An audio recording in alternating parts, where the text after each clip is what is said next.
Okay, so any doubt?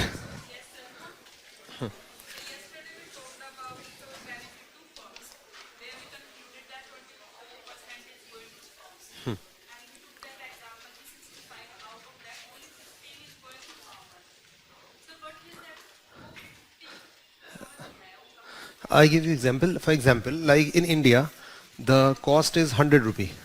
Okay. Imported fertilizer price is 50 rupee. Okay. Now government want to, the price government has fixed is 35 rupees. Okay. Now, if government will import fertilizer and want to sell it to farmer, so how much subsidy government has to pay? 15 rupee. Government will buy in 50 rupee, import, and will sell it to in 35 rupee to farmer. How much subsidy? So in this case, subsidy will be 15 rupee.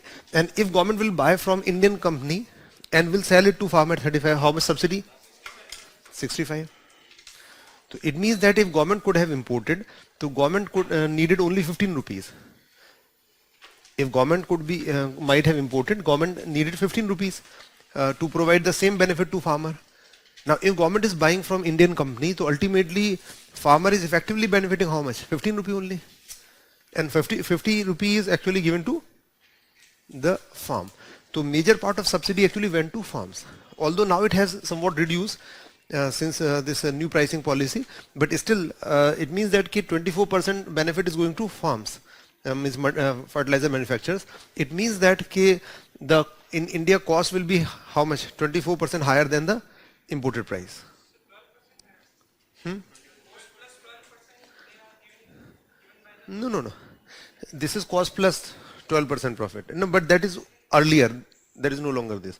So whatever is actually, is the means this plus subsidy comes out to be 24% more than the imported price. So now logic is clear. Yeah.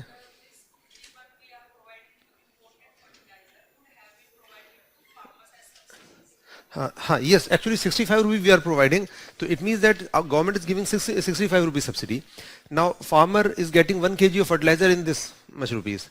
So government could have given this fertilizer at 35 rupee in just 15 rupees of subsidy. So it means that in domestic purchase, government is giving 50 rupees extra. So that extra, who is benefiting from that? Farmer is benefiting from this extra money, no? So who is benefiting? The farm manufacturing. So major part of subsidy is benefiting farms. Any doubt?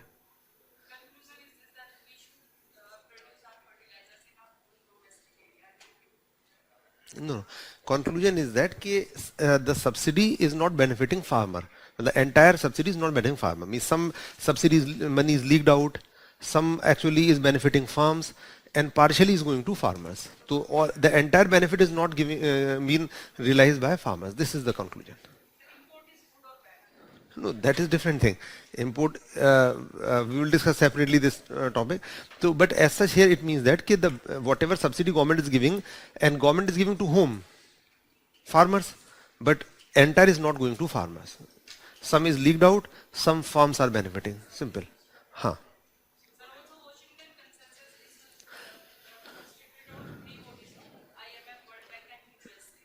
They have actually Washington consensus consists of some policies which were actually drafted by IMF, World Bank, and US administration. This kind of policy should be adopted by countries. Yeah.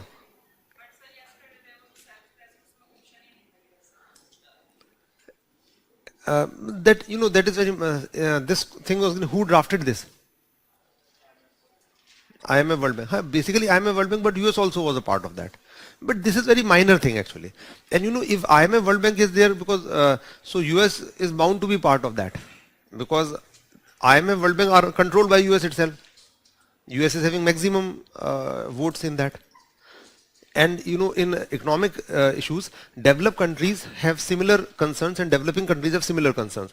Like even if America may not have 100%, means more than 50% votes, but including Europe is having more than 50% votes, and their concerns are same.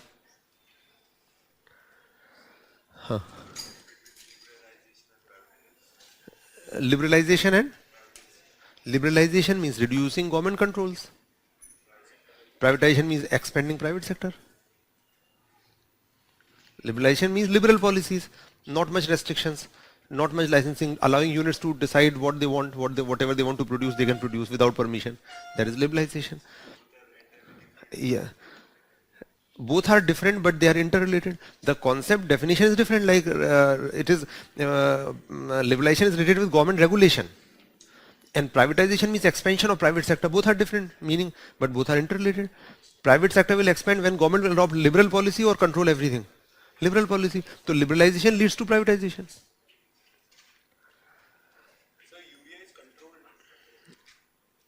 Price is fixed by government. Yes, controlled.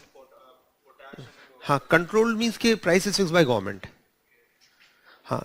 No, those are not controlled. So farm will actually decide the price, and government will give subsidy based on nutrient in that. Nutrient based subsidy scheme. Nutrient based subsidy scheme.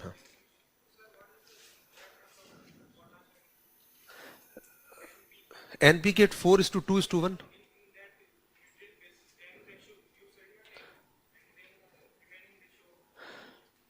No, N, P and K. So ideally it should be 4:2:1. So what is your question? Before nutrient based subsidy, when government actually removed subsidy on this, so farmers actually they became much expensive, so farmers started using up to 10 times more than this. But now it is not so, because subsidy has been restored in this also. So in 1992 government removed subsidy, then after that actually government restored subsidy, because this lead to distortion in this. And even since subsidy is still more on this urea, so that is why still farmers are using more than 4. It is about usually above 5, 6. Okay, any other doubt? Okay, so we were taking up agricultural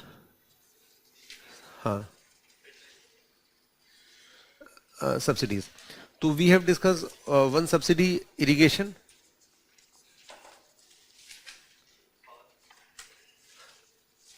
Subsidy, then power subsidy, both are similar somewhat, and then fertilizer subsidy. Fertilizer subsidy.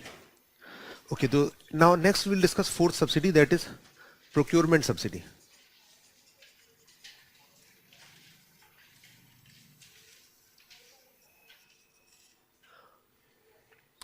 Procurement subsidy.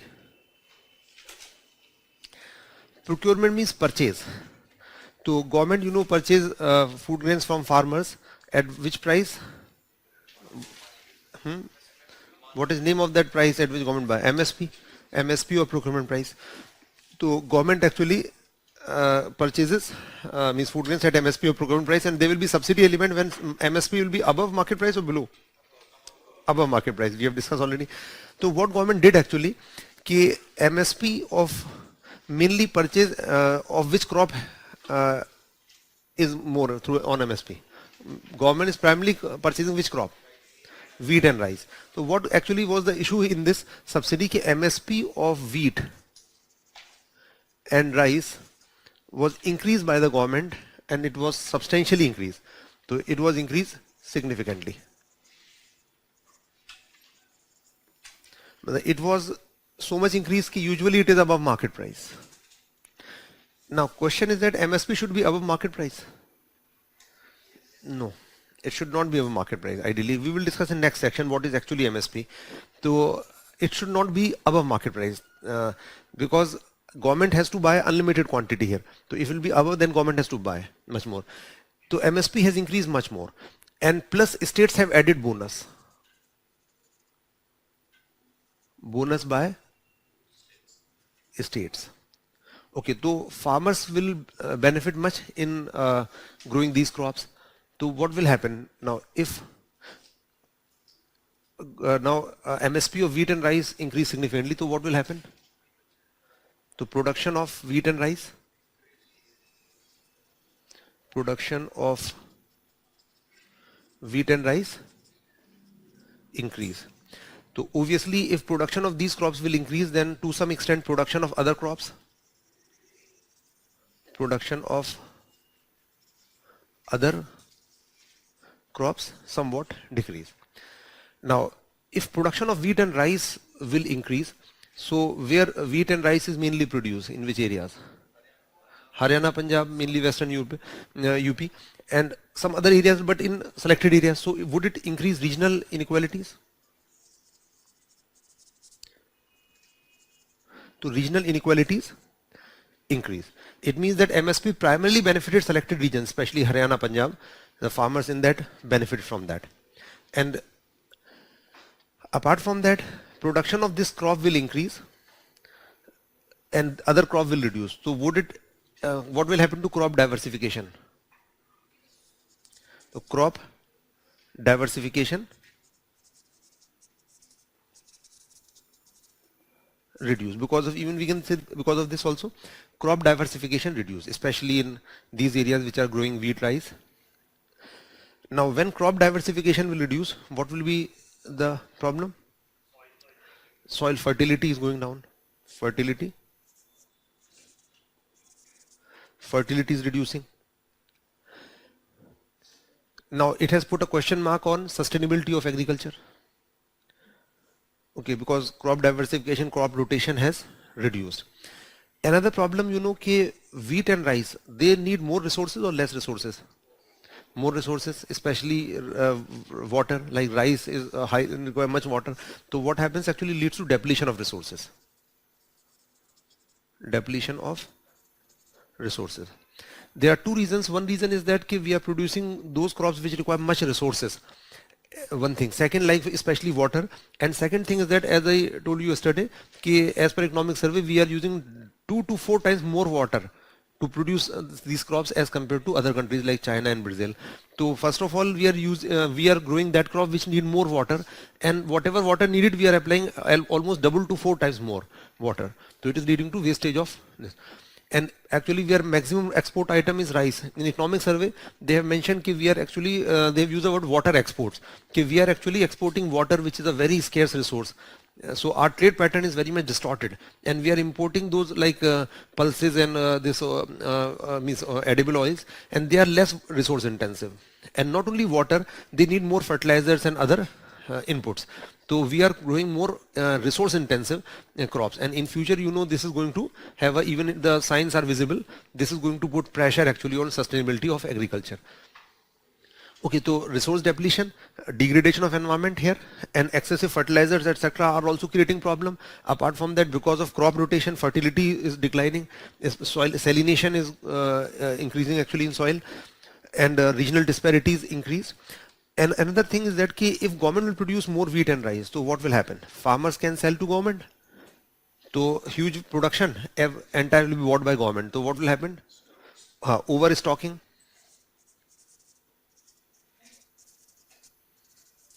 So which agency maintain buffer stocks? Food Corporation of India.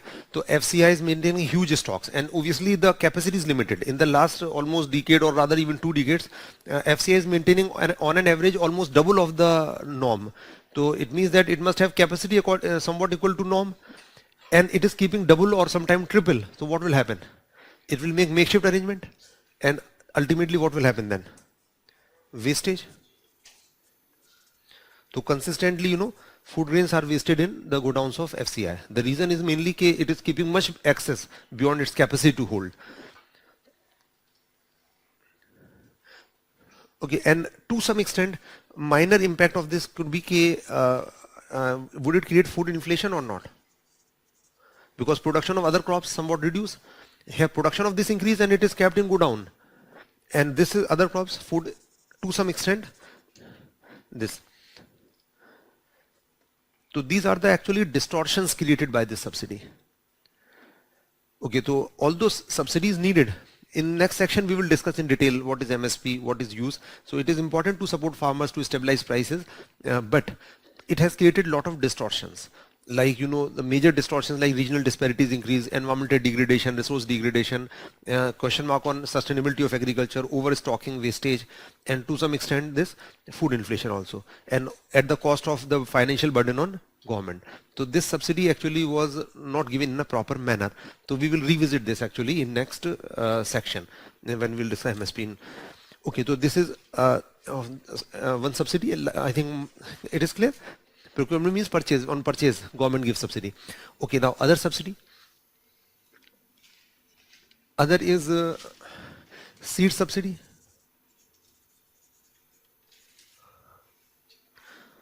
So seed subsidy is rated with which subsidy? It is mainly given to the developers of seeds. And this is related with which thing? Can we say related with R&D? Yes, related with R&D. So to developers of seeds and research institutions, government provides this subsidy. So is it desirable or undesirable? Yes, obviously highly desirable, but what is problem then? Now what is problem in the subsidy? It is desirable or not? Yeah, obviously it is highly desirable. So what is problem? Problem is that the subsidies which are good, they are negligible. The subsidies which are creating distortion, they are primarily, those are the major subsidies. Like fertilizer subsidy is creating so much distortion, it is actually second largest subsidy now. And even this is also quite high procurement subsidy. So the subsidies which are actually distorting means they are very high, and subsidies which are more desirable, they are negligible. Like in economic survey last year, there was a chapter on science and technology. So it was mentioned in India how much we are spending on R&D. India is spending how much? So means expenditure on R&D, and this is not agriculture R&D, overall R&D in the country is about 0. They have mentioned 0.6 to 0.7. Means it's hovering in this percent of GDP. Means not even 1% of GDP. And it has remained stagnant over the years. In the last few decades, it has remained stagnant. So consistently it is less than 1% of GDP. Although in most of the countries it is almost 2% of GDP. In some countries like Israel and like in South Korea, it is about 4% of GDP. So in most of the countries it is about 2% or more than 2%. In India it is less than 1% and is remaining stagnant. Okay, so this is one issue. Another is that in India they have mentioned some other points regarding R&D. In India, research is confined to selected research institutions. Like for example, and those are government institutions mainly, like Indian Council for Agricultural Research, ICMR, etc. So selected research institutions are doing research, and it was also criticized in India universities are not doing any research. They are just teaching, nothing more than that. But rather in developed countries, universities play a very important role in research. But in India, universities are just teaching, nothing more than that. So only their research is confined to government specialized institutions. And what about private sector? Private sector is also not spending much on R&D in India. The share is much less. And although in developed countries, even private sector spends significant money on R&D. So because means incentives are given to R&D, private sector to invest in R&D, in tax rebate, etc. Although in India the incentives are there, but are relatively less. And state governments are spending more or less negligible. So mainly central government is spending in India, and that is confined to selected research institutions. So this is the problem. This is not only in relation to this, but in general. So this is one. The problem is that the subsidy which is actually more desirable, that is negligible. That is why our technology missions are not very relatively successful, because the expenditure on R&D is very narrow, very less. Okay, other is infrastructure subsidy. Infrastructure means like infrastructure is very broad. Like it may include even roads, it may include even irrigation. Irrigation is also included in infrastructure, but here normally when we say infrastructure subsidy here, so we usually talk about marketing infrastructure, agricultural marketing infrastructure, like construction of godowns, warehouses, cold storages. So now, is it desirable or undesirable? Obviously desirable, because it will reduce vulnerability of farmers. They will store if the price may be low, so they will be protected from distress sale. But is it enough or not? No, the problem is same again here. The subsidies which are desirable, they are actually much less. And who provide this subsidy? State government. So although all state governments are providing subsidy, but anyway for construction of godowns and warehouses, etc. But still it is not sufficient. So this is problem in this. Other is credit subsidy.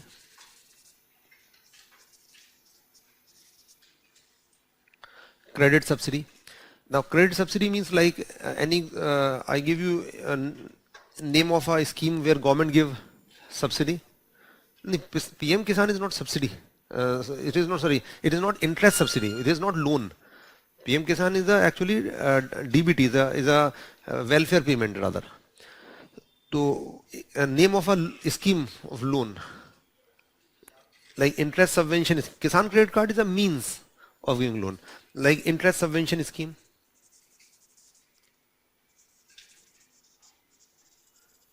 So how much, up to how much loan is given under this scheme? I have told you already.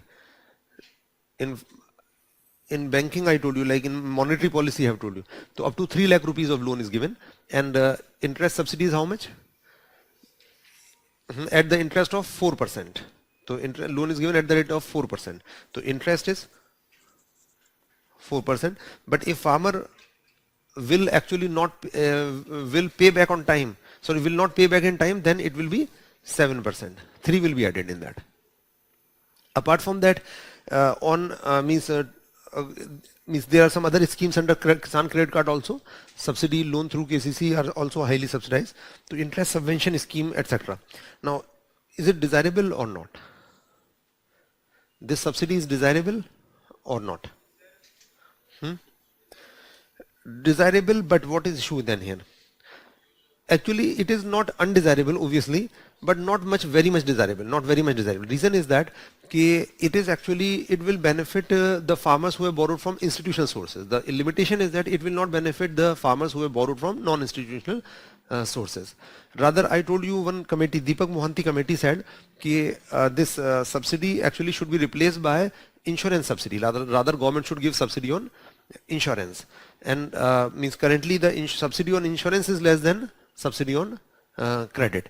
So it is not bad actually, it is okay, but the issue is that it is not very desirable in the sense that it is not high, it is not much progressive.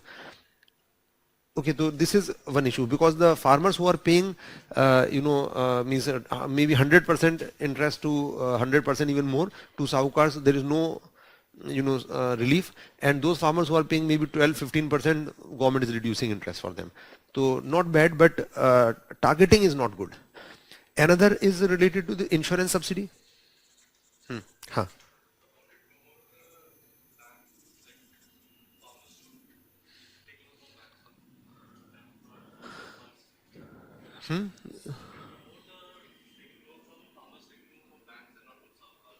No, without this subsidy also they are very much interested to borrow from banks. Why? Because bank will charge at the most 15%. Sahukar is charging 100 or more percent. So still they are, so this subsidy will not give any additional incentive you should borrow. But actually those farmers borrow from Sahukars who are not able to borrow from banks. So this will not actually encourage the farmers to borrow from banks, because they already try, because that is much lesser. Interest on from bank is much lesser than what Sahukars are charging. So it cannot give any significant incentive for that. So it is not bad, but the only thing is that targeting is not up to the mark. And rather, insurance subsidy is desirable or not?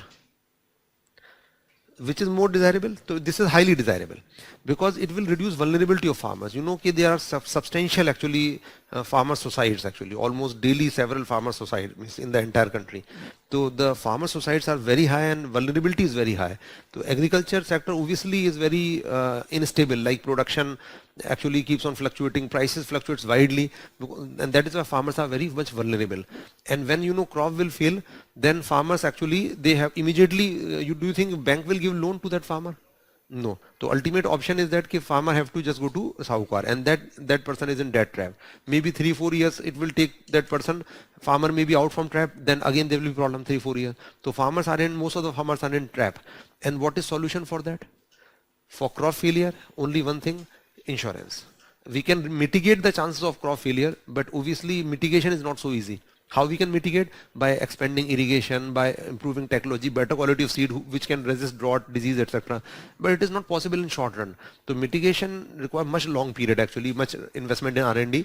But the only solution in the short term is insurance. So which is more important out of these? Insurance is much more important, but subsidy is actually relatively high on credit rather than insurance. So like, rather I told you Deepak Mohanty committee said that government should actually make it universal, and government should actually rather means divert funds from this scheme to this scheme. So the subsidies which are desirable, they are actually limited. This is the main problem. Other subsidy like export subsidy.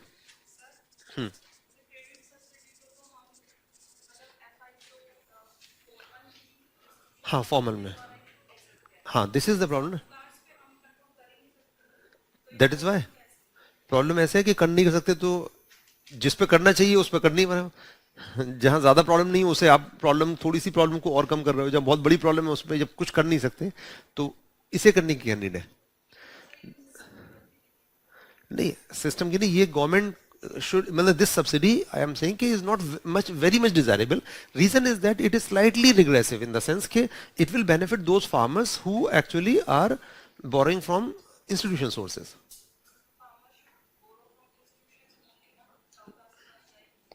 Farmer को बोरो क्यों करें? बोरो करना अच्छा बात है, बोरो ही नहीं करना चाहिए. मतलब दे शुड नहीं, मतलब वो बोरो क्यों करे? अपनी इनकम बढ़ा ले. क्यों बोरो करे? They should earn, every farmer should earn at least 1 lakh rupee per month so that they can lead a good life. Yes or no? तो बोरो क्यों करे? Why इंस्टीट्यूशन से क्यों बोरो करे? इनकम बढ़ाए 1 लाख करे. तो इसे भी कंट्रोल नहीं कर सकते. बैंक देता नहीं है हर फार्मर को लोन. बैंक हर फार्मर को लोन दे देगा? नहीं देता. हाँ तो bank don't give loan to very poor farmers. This is the problem. That is why they go to that. I think it is clear. Okay, so export subsidies means government, also provides subsidies to exporters. So there is not much issue in this because every country is giving huge subsidies. So without these subsidies, our exports may not be competitive. But here there is no issue because we cannot give much subsidies on export. Why? Because as per WTO norms, we cannot provide subsidies beyond certain limit. So these are actually reasonable. There is no issue in this. So whatever should be there, they are there. But not much is possible here. So these are negligible. So overall, if we see in subsidy regime, so can we say that these subsidies are by and large are not problematic? Okay, these are not problematic, these are needed. But the problem is that the most desirable subsidies like this related to R&D, infrastructure and especially insurance, they are very limited actually. And those subsidies which are creating distortions, problems, they are actually much high. Even irrigation subsidy is the most desirable form of subsidy, but even here you can see that the government is selecting the wrong means of irrigation, like tube well irrigation mainly.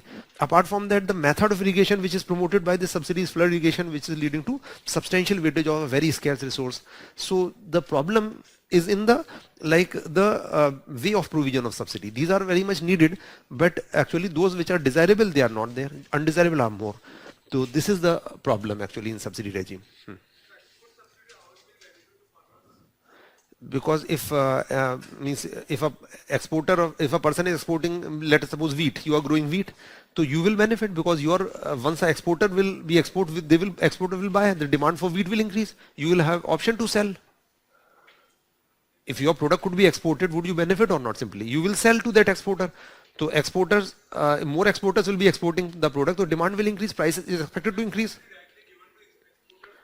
Yes, but still farmer will benefit, na? Because exporter will buy product from you. So more people will be buying from you, so demand for your product will increase. You will be probably you will get better price. So got the point here. So this is actually the issues in subsidy regime. Now we have discussed the specific problems in each subsidy, and now finally the last suggestions. Some suggestions.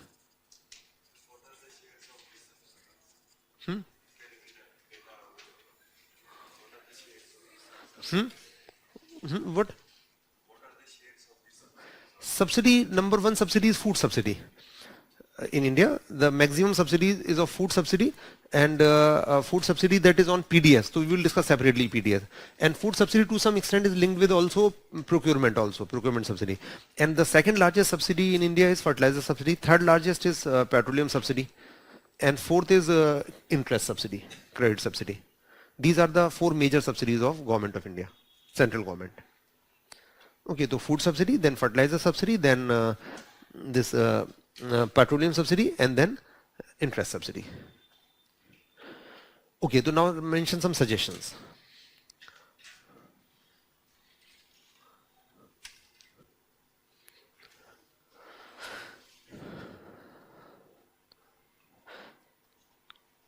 Okay, I told you petroleum used to be number 2, but when crude oil price came down, the petroleum subsidy reduced. Now it is third.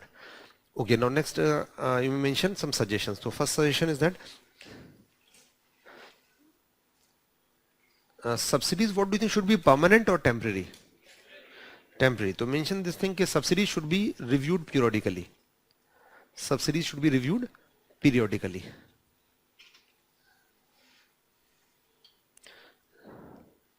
That is, these should not be permanent.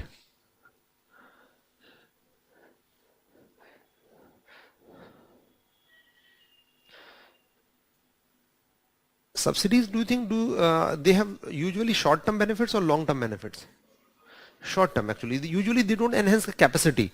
So rather focus should be more on investment and enhancing capacity rather than actually on just giving subsidy. So it should be, but this is needed or not? Because a lot of farmers are vulnerable, so these are needed, but they should be reviewed actually so that farmers should not be permanently dependent on that. Okay, so next point, subsidy should be better targeted.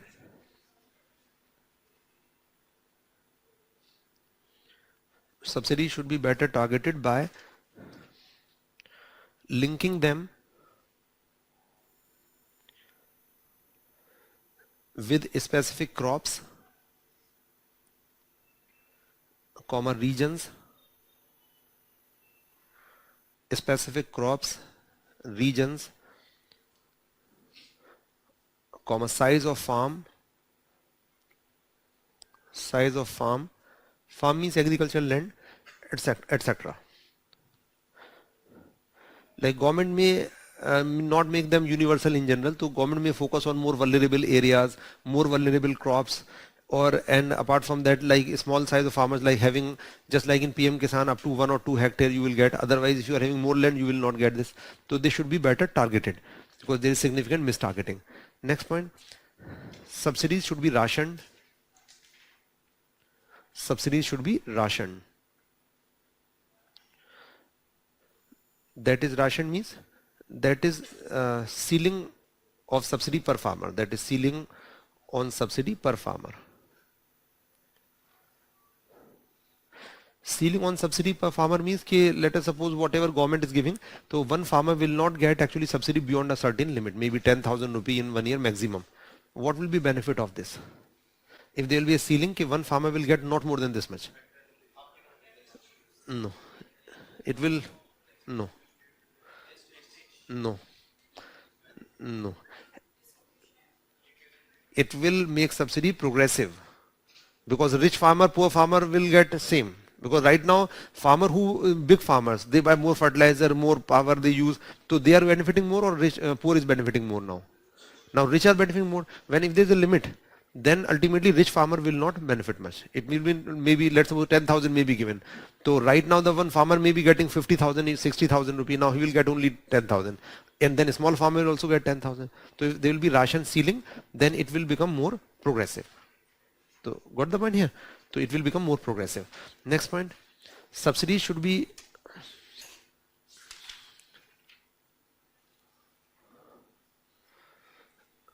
given, should be provided on, subsidy should be provided on final products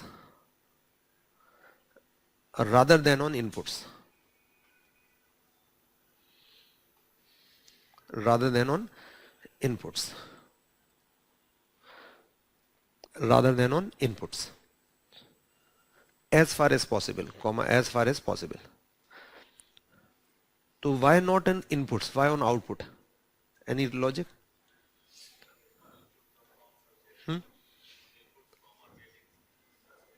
No, why not input? Why not output subsidy?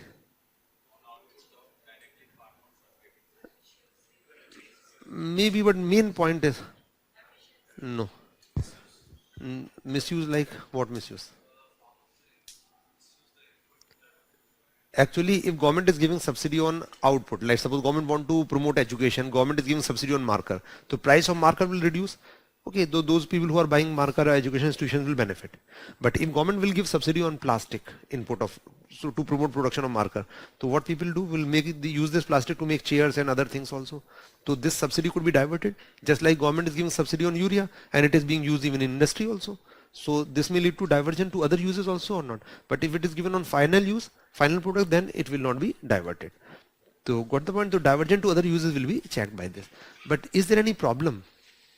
Yes. What is problem? Input cost may increase, so it may not be affordable. For example, that is the reason the DBT subsidy in fertilizer is given directly to company only. The reason is otherwise if government will actually give on final product, then it may not be affordable for farmers. So practical problems are there, but preferable should be on final product wherever is possible. Clear? And finally, the most important suggestion in general is use of ICT.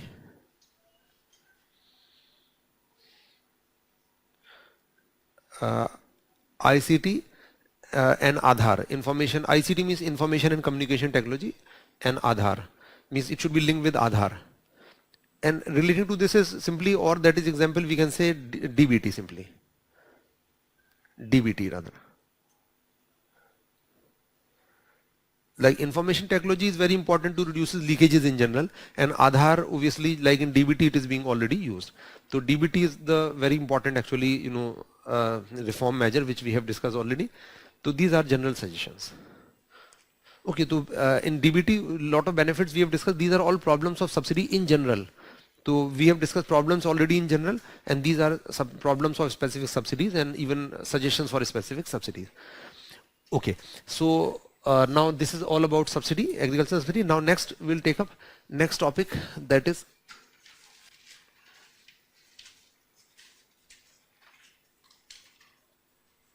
agricultural price policy.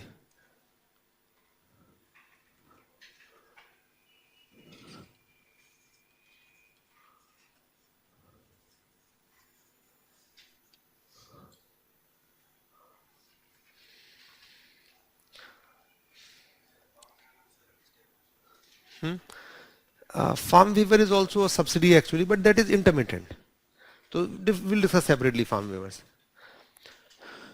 Okay, agriculture price policy. So what is this policy? So just mention कि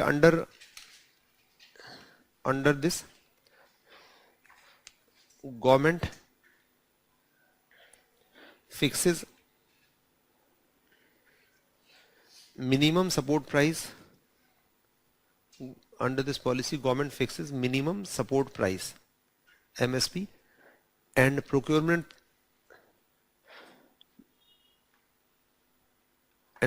price for selected agricultural commodities.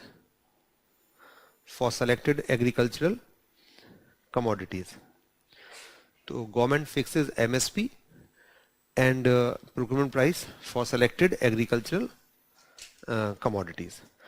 Okay, so now this is simply meaning of this. Now what is need of this? What is rationale? Why fix? Does government fix price of other commodities like price of pen or chair or table, anything? No. So why agriculture commodity? What is logic of this?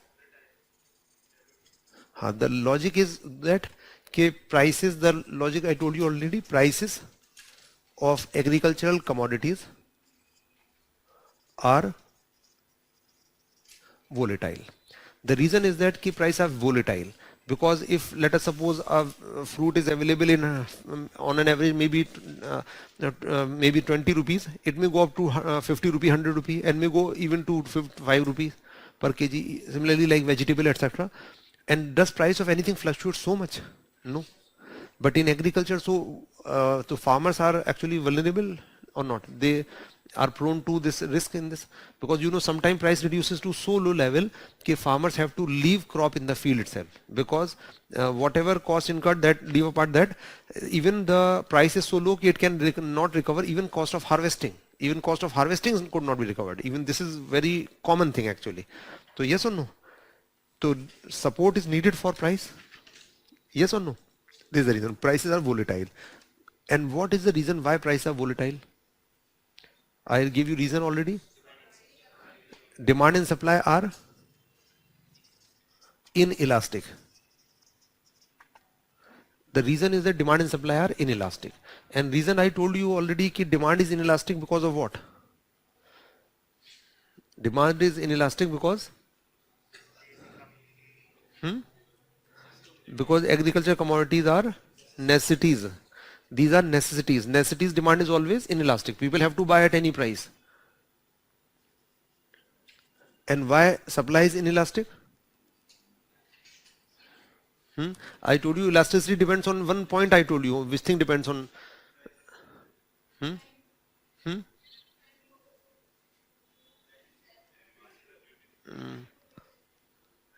To some extent. Because farmers have much option to sell or not much option. Not much option to sell means no choice, less choice. Less choice to sell. Now choice in the sense here, if price is low, farmer have to have much choice. Why not choice? No choice because farmers don't have storage space. Most of the farmers are indebted. Price may go up or not, but interest is going up at high pace. So farmer will say, let us sell immediately. So if you know that farmers have to sell immediately, so their bargaining power will be more or less. You are buyer and you know the farmers have to sell whatever, they don't have option. So your bargaining power will increase or decrease? Your power increase. So you will not pay much because your farmer have to sell, even I pay less price. So vulnerability will increase or not? Okay, so this is the reason. Apart from that, it is dependence on natural factor also leads to fluctuation in supply, dependence on natural factors. And you know supply is periodic because supply will be available only after harvest, and that is inelastic. Whatever is there, farmer have to sell. So these are the reasons why prices are volatile, which we have discussed earlier also. Okay, so is it needed or not? Yes or no? Yes. Now what are objectives of this? Can we say it will increase income of farmers or not? Yes or no? How?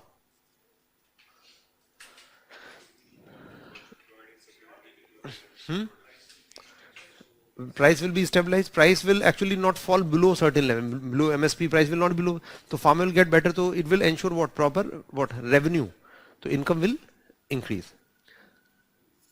Can we say it will enable farmers to apply better inputs? How? Enable and encourage farmers to apply rather better inputs. Why?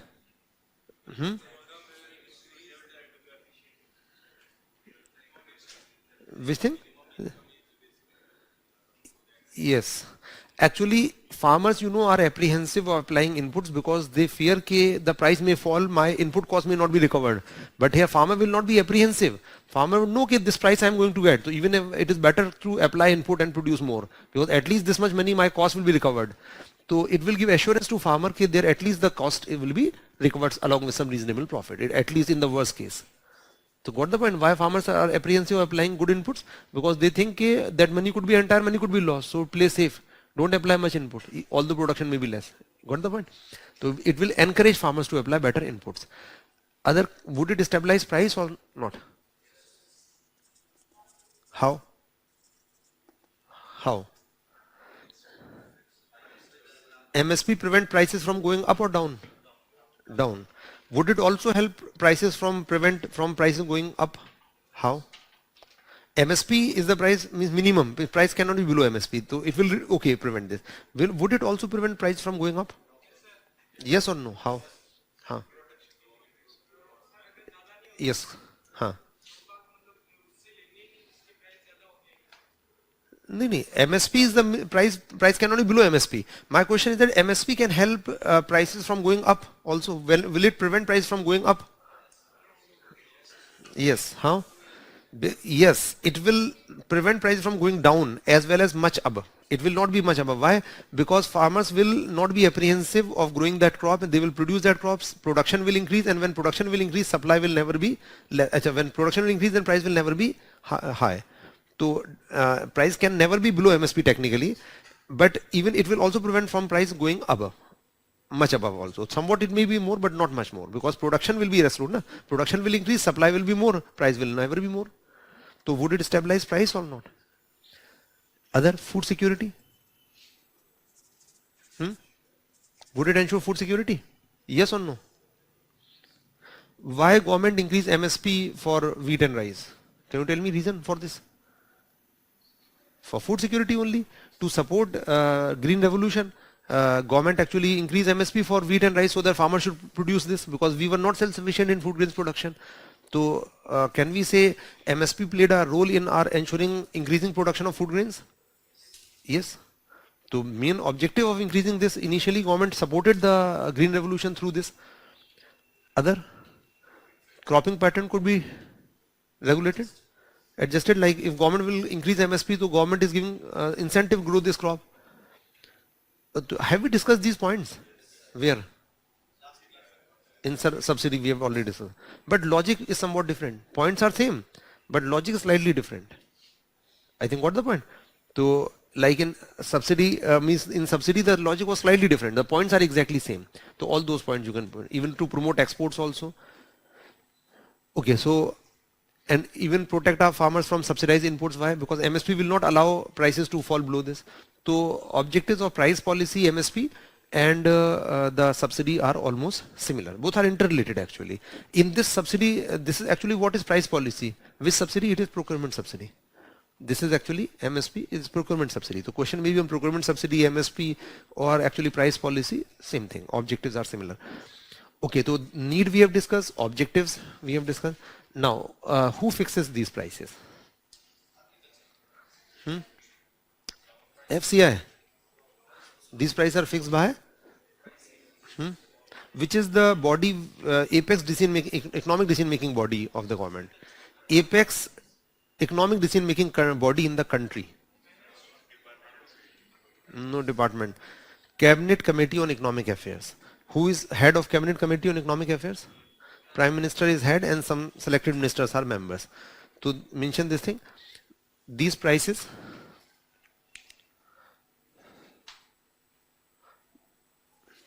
now this is over now. It is not the objective. These prices are fixed by the Cabinet Committee on Economic Affairs. Cabinet Committee on Economic Affairs, CCEA. Okay, headed by Prime Minister.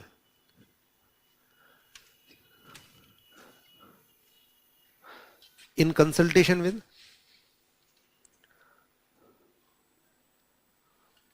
state governments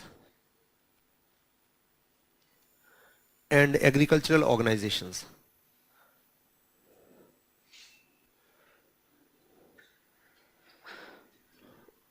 Okay, so can we say central government fixes these prices?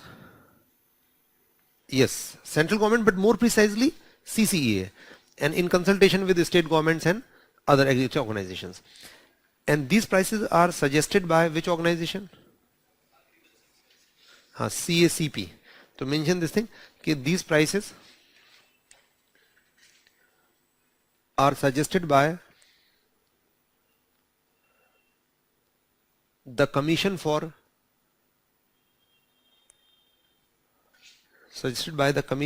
Agricultural Costs, COSTS, costs, agricultural costs and prices, CACP.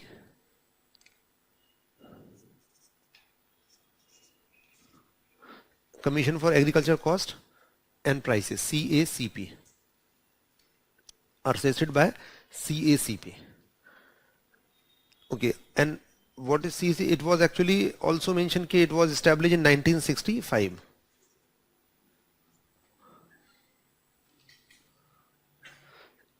And 65, and its initial earlier name was Agricultural Prices Commission, APC.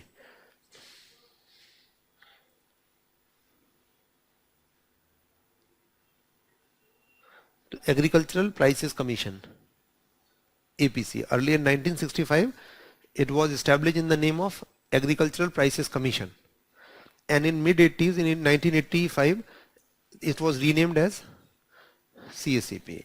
So in 1985 it was renamed as CACP. Years are not important, only broad idea कि in 1965 it was established. Okay, so in 1985 its name changed to this CACP. Okay, now CACP suggests MSP procurement price of various crops based on which factor? To mention this, कि it suggests MSP / procurement prices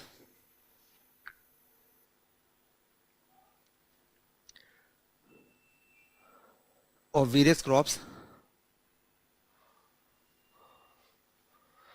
on the basis of various factors like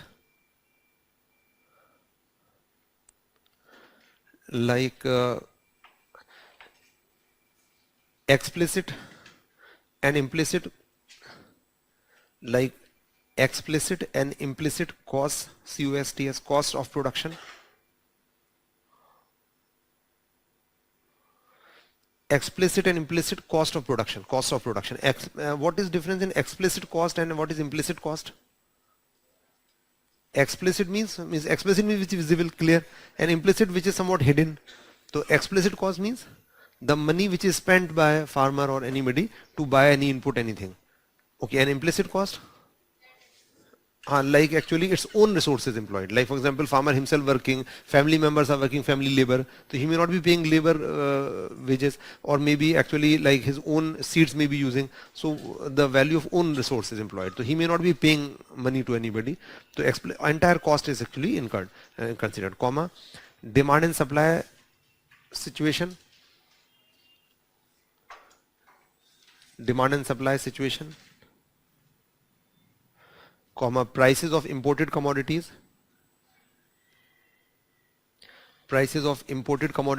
etc.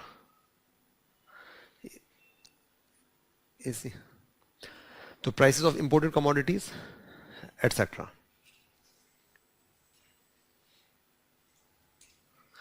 Okay, so it considers various factors before suggesting this misprices. And there it has various, in case of CACP, CACP is actually concepts of cost. So CACP actually estimate various costs. So how many costs are estimated?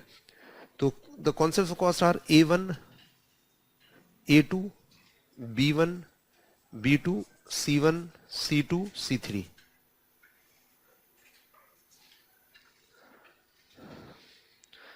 So these are the concepts of cost. Which is most important actually? Concept of cost?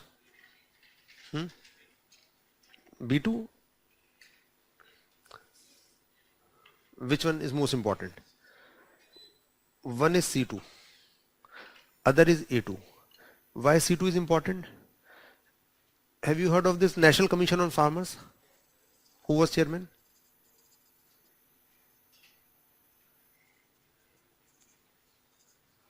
तो national commission on farmers, हाँ बढ़ा देगा temperature, ठीक है. तो national commission on farmers headed by doctor MS Swaminathan. What he said, what this commission suggested about MSP. It suggested that MSP should be equal to 50% more, 1.5 times of C2 cost.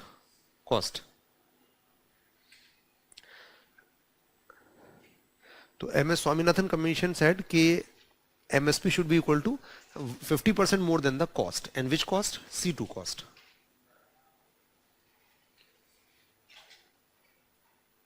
Okay, so what government did? Now, current situation, government has accepted it or not? Last year government announced that we will give 50% more than cost. So can we say this was accepted by government or not? But government has announced last year that we will give 50% of the cost. Correct or wrong? Government has announced that we will give MSP will be fixed at 50% of the addition to cost, 1.5 times of cost. So it was announced by government, yes or no? Yes, it was announced by government.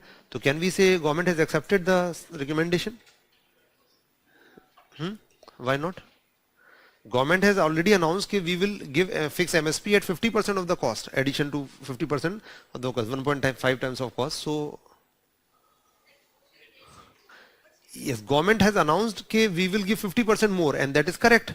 Government give 50% more, but of which cost? A2 cost. So government said that MSP will be equal to 1.5% of, means 1.5 times of A2. A2, not only A2, A2 plus FL. FL means family labor.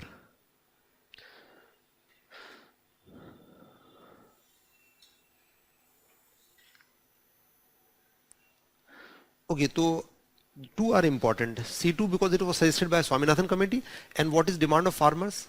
Some farmers are protesting. Why? They want that MSP should be fixed at not A2 plus FL, rather it should be C2. Okay, so what is relation between this? What is included in A2 C2? This is just simple one formula you should remember. Okay, you just mentioned this C2 is equal to A2 plus family labor means in short FL plus two more things. Okay, so actually C2 includes entire cost except three things. Sorry, A2 includes entire cost except three things, and C2 means entire cost. Okay, so family labor is added here in A2 and two things more added. One is actually farmers are maybe having their own land. Okay, if they have own land, so there should be some rental value of that or not? A farmer may be cultivating on other person's land, must be paying some rent. So the estimated rent of own land, estimated rent of own land, self owned land or own land. So estimated rent of own land. Okay, because farmer is having own piece of land, so may not be paying rent to anybody, but it is a cost or not? Because once you are doing any business, anything, so you are hiring everything. So even if you have own, it means otherwise you have given it on rent to other person. You must be getting some rent. So estimated rent of own land. Second thing is that farmer may have some like tractor or some other equipment. So a farmer might have borrowed from bank. So farmer has to pay interest on that. So estimated interest on actually in this self-owned capital. So estimated interest on self-owned capital stock. Capital stock like tractor, thresher, etc. So estimated interest on self-owned capital stock. Okay, example tractor you mentioned. So that is also employed, that thing is employed in that, so there should be a cost charge for that use of that. So estimated interest on self-owned capital stock. So these three things should be added in A2 and then it will be C2. So what is C2? C2 include entire cost, implicit as well as explicit, everything cost of the farmers. Okay, and A2 includes what? A2 includes all entire cost, including everything except three. Got the point? Because C2 include the entire cost. If we say which include the entire cost, C2, and A2 includes entire cost except three. Because if you add three, you will get entire cost C2. So this is the only thing you need to remember. Others are not. And at the most, you should have idea about C3. So entire cost is measured by C2. So C3 is simply C2 plus 10% of C2. 10% of C2, and this is actually a kind of managerial remuneration of farmer.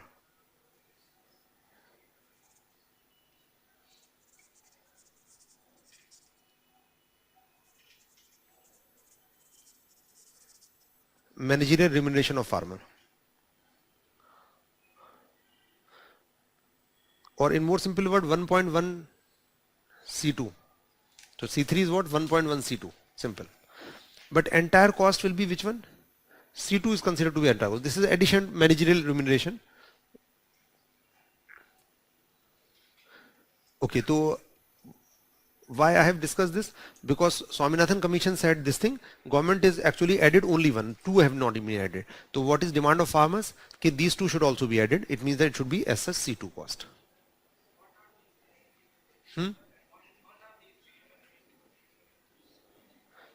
Name means like as I told you, these are this will include some cost, like A2, A will include some cost, then we add something to then it will be A2, we will add something, we'll get this. Got the point? And in A2 what kind of cost is included? Like it includes all implicit explicit costs except these three. It includes the value of seeds and even self, not only just the purchase seeds, own seeds also, estimated value of own seeds. It includes fertilizers, value of fertilizers, value of bullock carts, value of actually means labor charges, means whatever inputs are, pesticides, etc. Everything is included. So I think around 15-20 components are there in A2. And if you add these three also, you will get entire cost C2. Okay, and C3 simply 10% more of C2, it is managerial remuneration for farmer. So only this formula is most important. You should remember this thing. So in exam, this could be asked. Okay, otherwise if you want, you can see what are there in this, but not needed as such. Okay, so the only thing why I repeat once more, okay, as per Swaminathan Commission, it should be this, and what government did, government this. So government has not added these two components. This is the only thing, and farmers are demanding that it should be this, and this means that two should also be added. Okay, so this is CACP gives suggestions, and then ultimately government will decide what should be MSP. Now, next thing is that what is MSP and what is procurement price?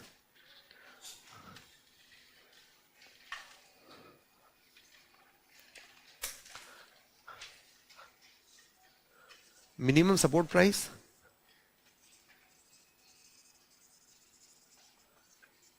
and procurement price. Procurement, I told you already, procurement means purchase. So can you tell me difference between the two, MSP, minimum support price, and procurement price? What is the main difference? Regulated? MSP is regulated and procurement price is unregulated.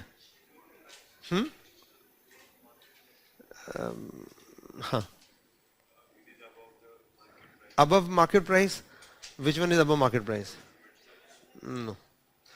What is difference? MSP is below market price and this is no, not fully correct. Anybody else can tell me the difference in procurement price and minimum support price? Procurement price is fixed, so both are fixed.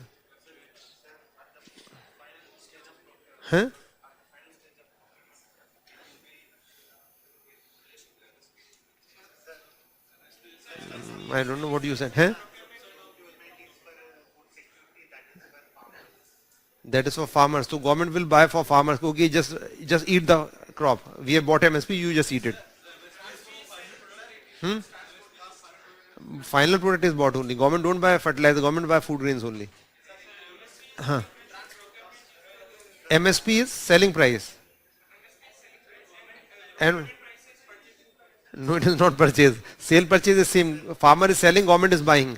Government buy at MSP, government buy at procurement price, both prices. It includes transportation cost. No. Procurement is also for a specific crop. Both are for a specific crop. Both are announced by government. Both are the price at which government purchase. At both price, government buy from farmers. You have not read as such. But normally those students who have read, they also don't know the difference. But you have not read, you don't have any idea. मतलब people tell me कि okay, this is announced before sowing season. वो बाकी सारी चीजें बता देते हैं, लेकिन है क्या वो नहीं पता होता, किसी को नहीं पता होता. You have not read, तो आपको तो पता ही नहीं होगा. But those students who read also, they tell all the things कि okay, ये कब announce होगा, they know most of the things, but what is basic difference they don't know. The basic difference is that actually both are the prices at which government purchase food grains. The difference is that here government guarantees to buy unlimited quantity. Okay, and here government will buy whatever is needed by government. And why government need? For PDS, public distribution system, for buffer stocks, whatever is needed government will buy that quantity, limited quantity government will buy. So just mention MSP, it is the price at which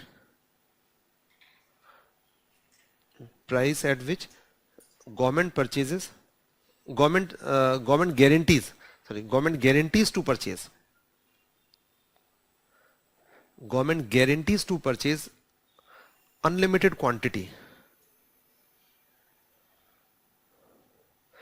government guarantees to purchase unlimited quantity of an agricultural commodity. Government guarantees to purchase unlimited quantity of an agricultural commodity. That is open-ended procurement. That is open-ended procurement. Open-ended procurement. Open-ended means no limit. Whatever farmer will offer, government has to buy. Okay, so government means which agency of government purchase? FCI. In Mandi from farmers, FCI purchase. Whatever farmer will offer, FCI has to buy. FCI cannot say no. And here, mention procurement price. It is the price at which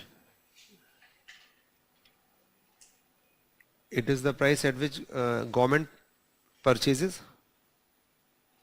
a predetermined quantity. Government purchases a predetermined quantity of an agricultural commodity. Of an agricultural commodity. For maintaining buffer stocks,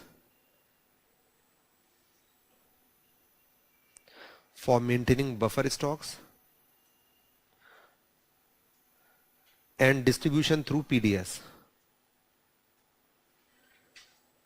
Distribution through PDS/other welfare schemes, OWS. PDS/other welfare schemes, OWS. So PDS, you must have idea, public distribution system through ration shops, and other welfare scheme. Any what are other welfare scheme for which government need food? No, that is part of PDS only. That is Annapurna Yojana.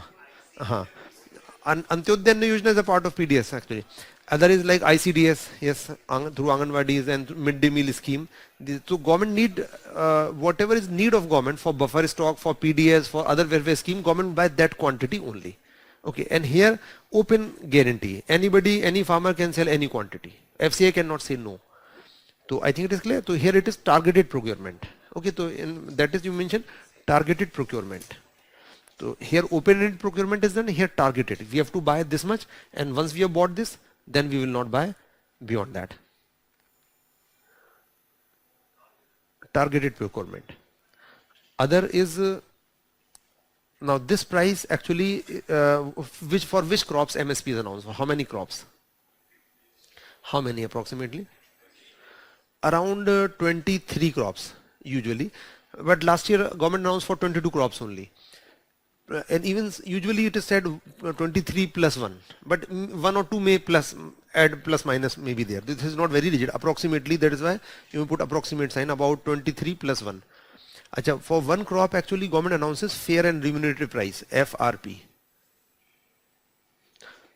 So MSP, it is somewhat similar to MSP, not exactly MSP. So fair and remunerative price. Fair and remunerative price. So approximately 23 crops plus 1. So fair and remunerative price. So it is announced for which crop? For sugarcane. So FRP is announced for sugarcane. And it is somewhat similar to MSP because the farmer should not get below FRP. But obviously the difference is that who purchased sugar cane? The sugar mills actually purchase. So sugar mill cannot pay less than FRP.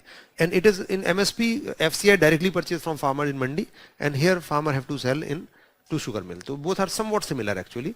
So it is, that is why we have added one more relation to this MSP. So what kind of crops actually government announces MSP? Like mainly non-perishable, because is it feasible for perishable? No, because government, how government, where government will keep, because farmer can sell unlimited quantity. So, and especially which are important for food security, like rice, paddy, grade A, B paddy, wheat, various some cereals also, some pulses, some various types of pulses, various types of oil seeds, and apart from food also is announced or not? Yes, it is announced for actually which thing among non-food item. Acha, in copra also. Copra means is in shell of coconut, inside shell, copra. And for non-food item like cotton, like for cotton, some non-food items are also there. You can see the list. So for selected food and some even non-food items, it is there. Okay, and now procurement price is announced for how many crops?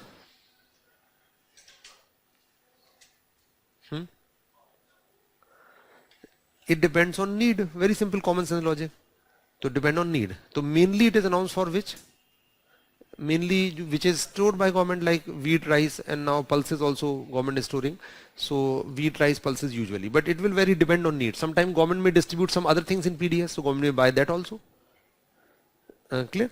So this is actually, it varies from year to year. So it will be more or less here. It will be more crops, less crop. Less, because government buy only limited crops. Majority is meat and wheat and rice only. Okay, now this is fixed above market price, below market price. Below market price. So below usual market price. So mention that it is usually fixed below the market price. It is usually fixed below the market price. Usually fixed below the market price. And also mention that it serves as floor price. It serves as floor price. Floor means least. So it serves as floor price. So how we can say it serves as floor price?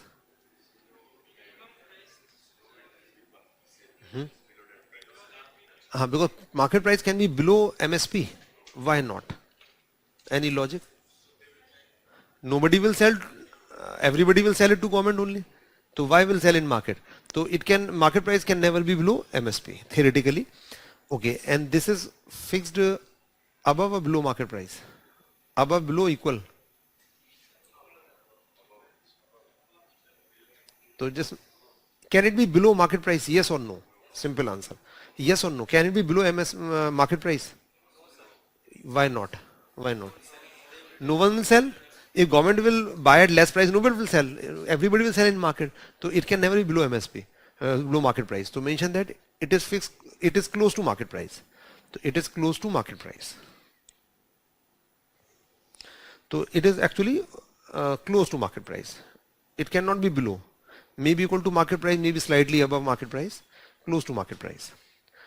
Okay, and when it is announced, before harvest, before sowing or after harvest? Before sowing. Why? Any reason? Because government is giving guarantee. Okay, don't worry, we will buy. So if farmer has already sowed, so what will be use of guarantee? Guarantee should be given before sowing. Okay, sow this crop, we will buy at this price. So mention that it is announced before sowing season. It is announced before sowing season.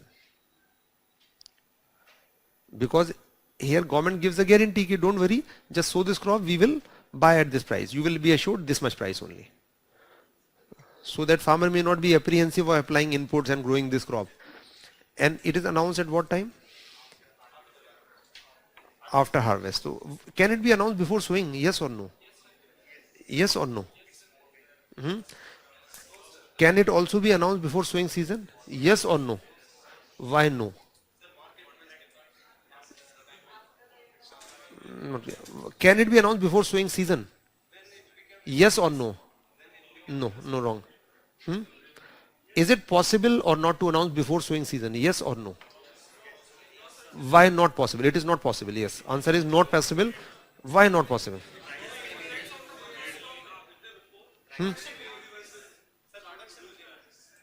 No. No. It cannot be announced before sowing season. Why not? MSP कैसे हो जाएगा? No. Actually, no. No. Very simple common sense logic. Very common. Let us suppose market price of wheat is 20 rupee. Used to be 20 rupee. Government has announced before sowing season, maybe 20 rupee. But this year, at what time government will do procurement? After harvest? And in this year, price may be 25 rupee. So, and procurement price is 20 rupee. So anybody will sell to government? No. So government won't be able to sell. Because government will buy after harvest. So how it can, government can announce it before sowing season? Government will announce at the time of harvest. To mention, got the point? Have you written? It is announced at the time of harvest. So logic is clear? It is announced at the time of harvest. So these logics are very difficult. These are very difficult. I think you should have thought this thing on the basis of common sense. Okay, so it is announced at the time of harvest. Government will do procurement at the time of harvest. Okay. So normally what happens if government is actually will buying, for example, now on the basis of common sense, market price of wheat used to be 20 rupee, let us suppose. Okay. But this year, market price of wheat may be, let us suppose 25. Let's suppose, right, this year market price is 25. So how much government should announce on the basis of common sense? In one case, other is that market price may be 12 rupees. So in two cases, can you tell me how much government should announce here on the basis of common sense? And here you mean to say 25, and here in one case market price may be much above, other case market price may be much below. So here you are saying 25, and here, okay, here yes it is 25. Do you agree with this? 23, but problem is that 23 farmer may not sell. It will be close to 25, maybe 24 we can say, but 23 will be difficult. Okay, so 25 I think is okay here. And here, common sense. 20, 18, 15, 13. 13 is correct or wrong? Wrong. It is immoral. Your government is also exploiting farmer. Got the point? Not wrong, only immoral. So government should ensure at least reasonable. It may not be 20, at least 18, 17, 18 rupees should be there. At least basic cost should be recovered. I think got the point? So don't say immoral things. Clear? Okay. Now the objective is to protect whom? The objective is to protect farmer or consumers? Farmers directly. In case of, can we say overproduction? Yes or no? Or in case of crop failure? Would it protect farmers in case of crop failure? Yes or no? No, crop failure will not be needed. Price will already be above. So it will protect farmers, especially in case of overproduction, bumper crop. Not in crop failure, it should be clear. In crop failure, it will not be needed at all. To mention that, it seeks to protect. It seeks to protect the interest of farmers. It seeks to protect the interest of farmers, especially in case of overproduction. Especially in case of overproduction.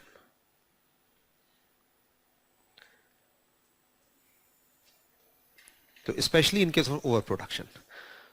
Okay, and here it seeks to protect the interest of farmers or consumers or both? Both. So mention that it seeks to protect the interest of farmers and consumers.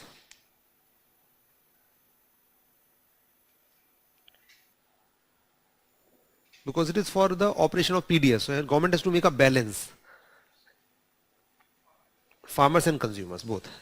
Because for example, if it may be low, the farmer may not get reasonable price, and it may be much high, then consumers may be overburdened, or otherwise government has to give more subsidy.